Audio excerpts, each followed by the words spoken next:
미녀와 순정남 드라마가 방송되었습니다. 공마리는 코필승과 잠을 자서 아기를 가지면 결혼할 수 있다고 믿고 코필승의 집에 몰래 들어갔지만 코골며 자는 바람에 들통이나 장수연과 공진택의 손에 이끌려 집으로 돌아오게 되면서 계획이 무산되었습니다. 마냥 어린아이의 지능 속에 갇혀 사는 줄 알았던 공마리가 그런 끔찍한 생각을 하고 있었을 줄은 꿈에도 상상하지 못했던 장수연은 공마리가 코필승을 단념할 수 있는 방법은 한 가지뿐이라고 생각하여 공마리에게 코필승이 친오빠라는 사실을 털어놓게 되었는데, 코필승과 공마리는 남매지만 아빠는 다르고 코필승의 아빠가 산에 가서 죽은 이후로 결혼 생각은 없었지만 국회의원 출마를 앞둔 외할아버지 집이 파산 직전이라 공진택 집안의 도움을 받는 조건으로 결혼을 하기로 했고, 이미 뱃속에 생긴 코필승은 낳자마자 김선영의 집 앞에 버렸다고 장수연은 자신에게 피치 못할 사정이 있었음을 공마리에게 눈물을 흘리며 설명하였습니다. 하지만 공마리는 자신의 인형도 잃어버리면 잠을 잘 수가 없는데 어떻게 다른 사람의 도움 없이는 아무것도 먹지도 움직이지도 못하는 작고 여리고 그것도 살아 숨쉬는 아기를 버린 엄마 장수연이 이해가 안 되고, 자식을 버려놓고도 웃으며 잘 먹고 잘 살아온 장수연을 용서할 수가 없었습니다. 공진택은 장수연이 공마리에게 어떤 말을 했는지도 모르고 그저 한 번도 때린 적 없는 장수연에게 놀라서 공마리가 화난 것으로만 생각하여 자신이 너무나 사랑하는 두 사람이 어서 화해를 했으면 좋겠다고 공마리를 달래주었는데요. 정말 꼴도 보기 싫은 엄마를 생각하면 공진택에게 사실대로 다 일러버리고 싶지만 공마리는 더 이상 코필승과 결혼할 수 없게 되었다는 좌절감보다 친엄마에게 버려져서 김선영을 엄마로 알고 살아온 코필승이 너무나 불쌍하게 생각되고, 아무것도 모르고 엄마와 자신을 세상에서 제일 소중하게 여기는 아빠 공진택에게도 상처를 줄 순 없어서 장수연과 화해하기로 마음을 먹었습니다. 마음 같아서는 엄마를 코필승의 앞에 무릎을 꿇리고 싶지만 엄마 대신 자신이 사과를 하기로 한 공마리는 코필승의 회사로 찾아가 마음속으로 코필승에게 좋은 여동생이 되겠다며 더 이상 오빠를 괴롭히지 않고 든든한 오른팔이 되어주겠다고 다짐을 하였습니다. 외동딸로 늘 사랑만 받으며 자라온 공마리였던 터라 엄마에 대한 배신감을 오래 붙들고 우울해 있지 않고 쿨하게 상황 판단이 끝난 공마리였는데요. 이렇게 코필승에 대한 공마리의 집착이 생각보다 빨리 정리가 되어 장수연은 한시름 놓게 되었습니다. 한편 김지영은 코필승과 왜 차를 같이 타냐며 동네 소문나지 않게 조심하라는 말을 귓등으로 들었냐며 김선영과 소금자에게 한 소리를 듣게 되었고, 코필승은 나 혼자 좋아해서 같이 타자고 한 거지 김지영은 아무 잘못이 없다며 방어를 해주는 바람에 김선영은 김지영을 따로 찾아가서 코필승이 아무리 들이대도 넘어가지 말라며 필승이 하나 보고 사는 인생 흙탕물 만들고 싶지 않다는 의사를 또다시 분명히 전달하였습니다. 김선영의 마음이 백배 천배 이해가 되어 김선영 앞에서는 절대 감독님과 아무런 사이가 아니라고 말하였지만, 김지영은 늘 그렇듯이 코필승 앞에만 서면 내가 언제 그런 다짐을 했냐 싶게 속마음이 들키고 마는데요. 김선영의 경고 때문에 김지영이 자기를 피하고 있다는 것을 눈치챈 코필승은 더 이상 밀당하며 시간 낭비할 것 없이 본격적으로 사귀자고 김지영에게 말하였고, 코필승은 가족들 앞에서 김지영을 정식으로 자신의 여친으로 소개를 시켰지만 김선영과 소금자는 뒤통수 맞은 기분이 되어 김지영에게 방을 빼라고 소리를 쳤습니다. 두 사람의 교제 소식에 충격으로 바들바들 떠는 엄마는 안중에도 없고, 김지영이 하라면 하고 하지 말라면 안 하겠다고 아주 김지영에게 쏙 빠져있는 코필승을 보니 자식 키워봤자 아무 소용없다는 생각뿐인 김선영은 홍혜교가 집으로 찾아와 김지영에게 생돈을 던져가며 자기 아들 꼬신 꽃뱀이라고 욕하는 것을 보고 더욱 기가 막혀서 김지영을 더 싫어하게 되었습니다.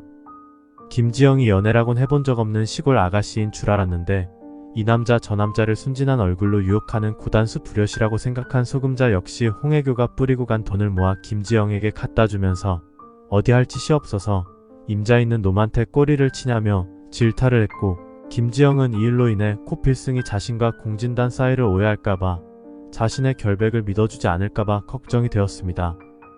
약속은 약속이니 마지막 밥을 사기로 하고 공진단을 만난 것 뿐이었는데, 김지영이 공진단에게 여친을 하지 않겠다고 말을 하자 공진단은 본성이 드러나면서 박도라에게 한 것과 똑같이 자신의 명령에 따르지 않는 김지영을 괘씸하게 생각하여 폭언을 하였고, 김지영은 내가 사람을 잘못 봤나? 공 대표 그렇게 안 봤는데 갑자기 돌변한 공진단에게 혐오감을 느껴 다시는 안 볼 사람으로 낙인 찍었습니다. 그런데 일은 자꾸 꼬여서 홍혜교가 조비서를 시켜 공진단이 김태희와의 약속을 깨고 만나는 사람이 김지영이란 것을 알아내고 김선영 집을 찾아와 난리를 피우는 바람에 김지영은 홍혜교에게 맞은 돈을 공진단에게 돌려주며 자신은 좋아하는 사람이 따로 있으니 앞으로는 찾아오지 말라며 돌아서자 강제로 김지영에게 사랑을 강요하는 공진단 때문에 결국 김지영을 차지하려는 공진단과 김지영을 지키려는 고필승 사이에 주먹바람이 불고야 말았습니다. 25화에서 공진단은 자신에게 주먹을 날린 고필승에게 경고를 하는데요. 지영씨가 좋아한다는 사람이 바로 고필승 감독이었어? 겨우 이런 허접한 놈 하나 때문에 나를 거절한 거야? 너 나 잘못 건드렸어. 이 바닥에서 매장되고 싶어? 그러자 고필승은 매장될 사람은 공대표지. 싫다는 사람 붙들고 이게 무슨 짓이야?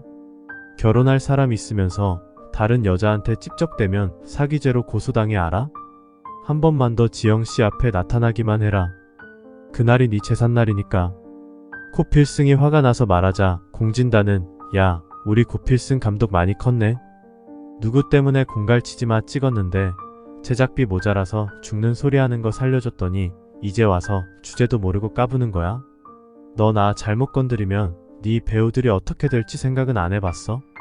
이봐, 지영씨 뭘 몰라도 한참 모르나 본데 나 잘못 건드리면 고필승 감독이 계속 감독할 수 있을 것 같아? 내가 2번 말하지 않는다. 난 내가 갖고 싶어하는 걸 꼭 가지고 말 거고 내가 못 가지는 건 남들도 못 가져. 그러자 김지영은 시방 무슨 재수없는 소리를 나불대는겨? 보자 허니께 그깟 돈 몇 푼 더 있다고 쌩 지랄이네 지랄이. 감독님 신경 쓰지 마셔요. 저런 더러운 똥물은 상종을 말고 피하는 게 상책이어요. 공진단은 오늘 당한 수모를 100배 1000배 갚아주겠다고 결심하고 떠났는데요. 고필승은 공진단 때문에 앞으로 김지영에게 불행한 일이 닥치지나 않을까 걱정이 가득합니다. 김지영은 고필승의 얼굴에 난 상처에 약을 발라주며 나 땜시 감독님이 이게 뭔 고생이래요. 그러자 고필승은 앞으로 공진단과 만날 일 없을 테니 걱정 말아요. 내가 지영씨 지켜줄게요. 한편 집으로 돌아간 공진단에게 홍혜교는 너 얼굴이 그게 뭐야? 누가 이 지경을 만든 거야 대체? 그러자 공진단은 어머니 저 태희씨랑 결혼 안 해요. 홍혜교는 이게 무슨 소리야? 너 설마 그 꽃뱀 때문에 그러는 거니? 정신 차려 이거사. 그냥 한두 번 가지고 놀았으면 됐지. 그 촌닭 때문에 네 인생 망칠 셈이야? 차라리 박도라가 낫지. 어디서 박도라 발끝도 못 따라가는 게 나타나 가지고 이 난리야? 그러자 공진단은 박도라 그 박도라 때문에 제가 미칠 지경이에요. 어머니. 그러자 홍혜교는 진단아 그러지 말고 그냥 태희랑 결혼식을 올리자. 일단 결혼해서 살다 보면 쓸데없는 일은 생각도 안 날 거야 라며 공진단을 설득했지만 공진단은 다음날 김태희와 만나서 결국 결혼 얘기는 없었던 것으로 하자고 말합니다. 김태희는 화가 나서 홍혜교를 찾아와 어머니 왜 저를 속이셨어요? 제가 그렇게 우스워요? 바람둥이 아들 단속 잘하세요 라고 쏘아붙인 뒤 미국으로 날아가 버립니다. 홍혜교는 김선영에게 전화해서 문간방 꽃뱀 때문에 결국 공진단 결혼이 물 건너갔다고 아직도 안 내쫓고 뭐하냐고 따지는데요. 김선영은 김지영에게 계약금을 2배로 물어줄 테니까 무조건 계약을 끊자고 말합니다. 나는 죽어도 아가씨를 내 며느리로 볼 생각이 없다며 며칠 내로 방을 빼지 않으면 강제로 끌어내는 수밖에 없다고 말합니다. 그러자 소금자는 김선영에게 애미야 내가 곰곰이 생각을 해봤는데 방을 빼라고 하면 지들이 나가서 살림을 차리고 동거하다가 애라도 덜컥 생기면 어쩌냐. 저번에 마리가 하는 거 못 봤냐. 그렇게 어리숙한 애도 다 아는 것을 문간방 아가씨가 모른다고 장담할 수가 있어? 괜히 긁어부스럼 만들지 말고 우리가 그 아가씨한테 쉴 새 없이 일을 시켜서 둘이 못 만나게 감시를 하는 방법밖에는 없어. 그리고 이제는 우리가 나서서 무조건 마리랑 필승이를 엮어줘야 해. 너도 그만 욕심을 버리고 마리를 받아줘라. 아무렴 문간방 아가씨보담은 100배 낫지 않겠냐 라고 말하였고 소금자의 말에 김선영은 한숨을 푹푹 쉬며 정말 필승이 때문에 미치겠어요 어머니 하며 울상을 짓습니다. 김선영과 소금자는 아직도 공마리가 고필승을 좋아하고 있다고 생각하지만 공마리는 완전히 고필승에게 마음을 끄는 상태였는데요. 공마리는 장수연에게 엄마 나 소원 있어. 엄마 나 오빠한테 내 거 나눠주고 싶어. 어떻게 하면 우리 거 오빠한테 나눠줄 수 있어? 라고 묻자 장수연은 공마리의 기특한 생각에 입을 다물지 못하였고, 엄마는 마리를 믿었어. 마리가 엄마를 이해해 줄 거라는 걸. 엄마도 그동안 필승이에게 많은 걸 해주고 싶었는데 마음껏 해주지 못해서 너무 미안했어. 우리 마리가 이렇게 생각해주니 엄마는 너무 기쁘고, 엄마도 이제 필승이에게 뭘 해줄 수 있을지 용기를 낼 수 있을 것 같아. 고마워 마리야. 하며 두 사람은 코필승의 행복만을 생각하며 화해를 합니다. 공마리는 선물을 잔뜩 사들고 김선영을 찾아가 지난번에 몰래 집에 들어온 것을 일단 사죄를 하는데요. 공마리는 코필승의 가족들을 앉혀두고 정식으로 인사드립니다. 그동안 철이 없는 저를 한 번도 싫다고 하지 않으시고 따뜻하게 맞아주셔서 감사했습니다. 그리고 우리 필승이 오빠 그동안 길러주시고 사랑해주셔서 너무나 감사합니다. 저 이제 절대 필승이 오빠를 괴롭히지 않을게요. 저는 필승이 오빠를 이제 남자로 안 보겠습니다. 저는 이제 필승 오빠의 수호신이 될 거예요. 갑자기 마음이 변한 공마리를 보자 놀란 김선영은 우리 필승이 키운 거를 왜 마리가 고마워해? 내가 당연히 해야 할 일을 한 건데 하며 당황해하고 소금자는 수호신이 뭔 소리야? 아니 애를 데려다가 얼마나 좁혔으면 하루아침에 저렇게 돌변한겨? 그래서 요점은 이제 우리 필승이가 싫어졌다는 거야 뭐야? 그럼 재벌 사도는 물 건너간겨? 이럴 줄 알았으면 995만원이나 챙겨놓을걸 하고 아쉬워합니다. 장수연은 공진택에게 느닷없이 드라마 제작사를 하고 싶다고 말하는데요. 코필승이 감독 일을 하고 있으니 이것만큼 코필승을 뒷받침해줄 수 있는 일은 없다는 판단에서였고, 아니 갑자기 드라마 제작사라니 무슨 소리야? 하며 공진택은 장수연에게 묻습니다. 우리 마리도 다 컸고 우리 마리를 위해 새로운 일에 도전하고 싶어서 그래요. 잘할 수 있을진 모르겠지만 당신이 도와줘요. 공진택은 장수연과 공마리가 화해를 한 것만으로도 기분이 좋아서 뭐든 말만 하면 도와주겠다고 하였고, 장수연은 누구보다도 이 기쁜 소식을 고필승과 나누고 싶어 합니다. 공마리 역시 이제 필승 오빠에게 자신이 가진 것을 다 줄 수 있게 엄마가 나서주어서 행복하기만 한데요. 장수연은 고필승과 만나 자신이 설립하는 드라마 제작사의 1호 감독이 되어달라고 부탁합니다. 아줌마 축하드려요. 제작사를 하고 싶으시다니 정말 멋지신데요. 그러자 장수연은 사실 나 수년 전부터 꿈꿔왔던 일이야. 이제는 본격적으로 해보려고 하는데 나 좀 도와줄 수 있어? 장수연의 부탁에 코필승은 얼떨떨하기만 합니다. 안 그래도 코필승이 감독을 맡은 공갈치지만은 시청률이 첫 해부터 30%를 기록하며 승승장구하고 있었고, 주연 배우들 뿐만 아니라 조연 배우들의 캐스팅 섭외가 빗발쳐 코필승과 함께 일하고 싶어하는 제작사가 늘어나고 있었는데, 장수연 아줌마가 제작사 일을 한다고 하니 당연히 1순위로 함께할 생각이 듭니다. 코필승은 장수연의 제안을 김선영에게 말하였고, 소금자는 어이구 지딸 마음이나 잘 헤아릴 것이지 뭔 오지랖이야. 말이 마음 단념시키고 괜히 미안하니까 약 좀 치나 본데 이딴 게 다 무슨 소용이야. 재벌 사위 됐으면 우리 필승이도 제작사를 12번도 더 차릴 수 있었을 텐데 하며 시큰둥해했고, 김선영은 장수연의 계획도 모르고 또 수연이에게 신세를 지게 되었다면서 고마워합니다. 코필승은 엄마의 절친인 장수연의 부탁을 들어주는 게 맞다고 생각하였지만 그보다 더 중요했던 건 김지영 때문이었는데요. 방송가에서 절대적인 권력이나 다름없는 공진단의 제작사가 있는 한 공진단의 영향력 안에서 벗어날 수가 없었던 코필승은 공진단의 제작사는 명함도 못 내밀 정도의 어마어마한 장수연의 계약 조건에 자신이 힘이 없어서 박도라를 궁지에서 구해주지 못했던 과거를 떠올리며 다시는 돈이 없어서 힘이 없어서 무력하게 내 소중한 사람을 놓치는 일을 만들지 않겠다고 다짐하며 장수연의 부탁을 들어줍니다. 코필승이 기획하는 드라마는 아무도 제작비를 지원해주지 못하게 줄을 다 끊어놓아서 박도라에게 했던 것처럼 코필승을 방송가에서 매장시켜버리려고 이를 갈았던 공진단은 공진택이 장수연의 제작사를 설립해주고 코필승과 함께 일하기로 한 것을 알고 분노하는데요. 공진단은 공진택에게 형님은 저를 동생으로 생각하시는 게 맞습니까? 동생이 이 바닥에서 열심히 뛰고 있는데 경쟁 제작사를 또 차리면 저보고 굶어 죽으란 소립니까? 그러자 공진택은 네가 굶어 죽긴 뭘 굶어 죽어. 네 형수가 소소하게 뭔가 하고 싶어서 내가 도와준 것뿐인데 서로 도우며 같이 잘 되는 일이지 너한테 해가 될 게 뭐가 있다고 그러는 거냐 하며 의아해하고 공진단은 속으로 지영씨를 빼앗고 나를 엿먹인 고필승과 계약한 형수님을 가만두지 않겠어요 하며 이를 갈았습니다.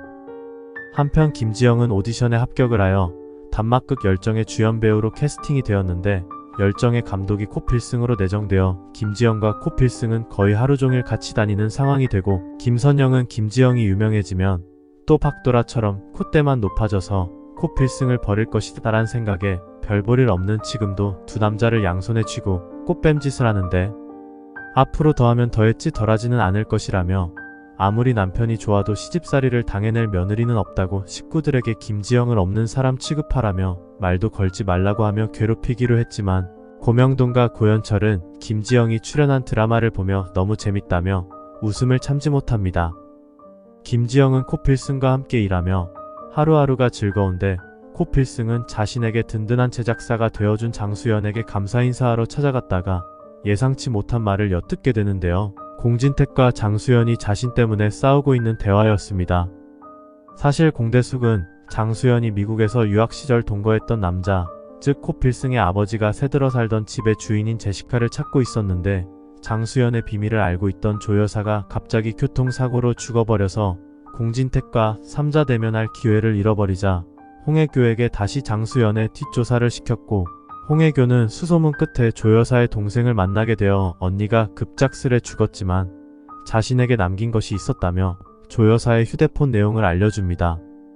조 여사가 죽기 전 장수연에 관해 제시카와 나눈 통화 내용과 제시카에게서 받은 증거 사진들을 가지고 있었던 것이 교통사고에 밀접한 관계가 있을 것이라고 의심을 했지만 자신도 죽을까봐 나서지 못했는데 마당발 홍혜교는 조 여사의 동생을 찾아내었고 장수연의 비밀을 조 여사 대신 공대숙에게 알려주는 인물이 됩니다.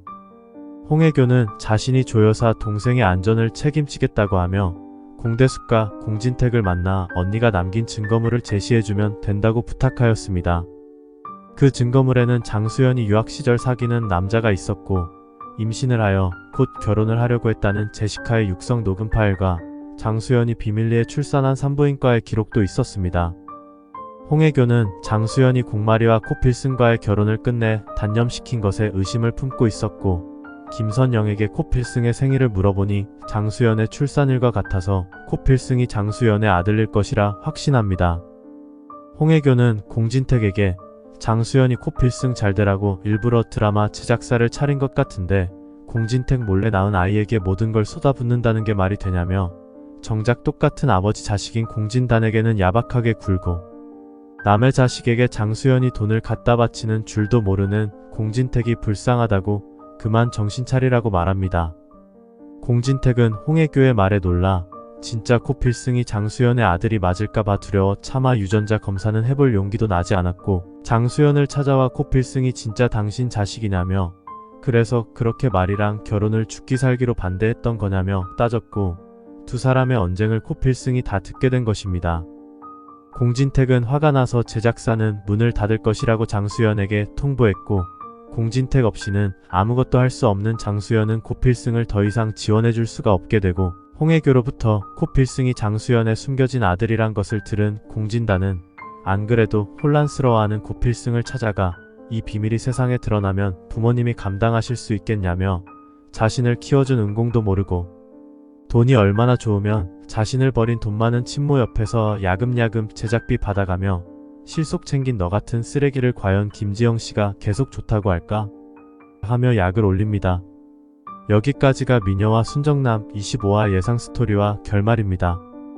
25화에서는 고필승을 지원해주기 위해 장수연은 드라마 제작사를 차리고 고필승에게 자신의 회사 1호 감독이 되어달라고 부탁을 하고 고필승은 공진단에게 맞서 김지영을 지키기 위해 장수연과 함께 일할 결심을 합니다.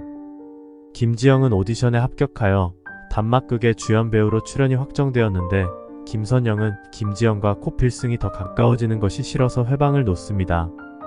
홍혜교는 공대숙이 시킨 일이 성과를 내어 조 여사의 동생과 만나게 되는데 조 여사의 사고 배후에 장수연이 있다는 걸 알아내고 조 여사가 동생에게 남긴 장수연 관련 증거물들을 공진택과 공대숙에게 공개를 합니다. 공진택은 자신을 배신한 장수연에게 화가 나서 장수연의 드라마 제작사를 없애기로 하였고 고필승은 자신이 장수연의 아들인 것을 두 사람의 대화를 엿듣고 알게 됩니다.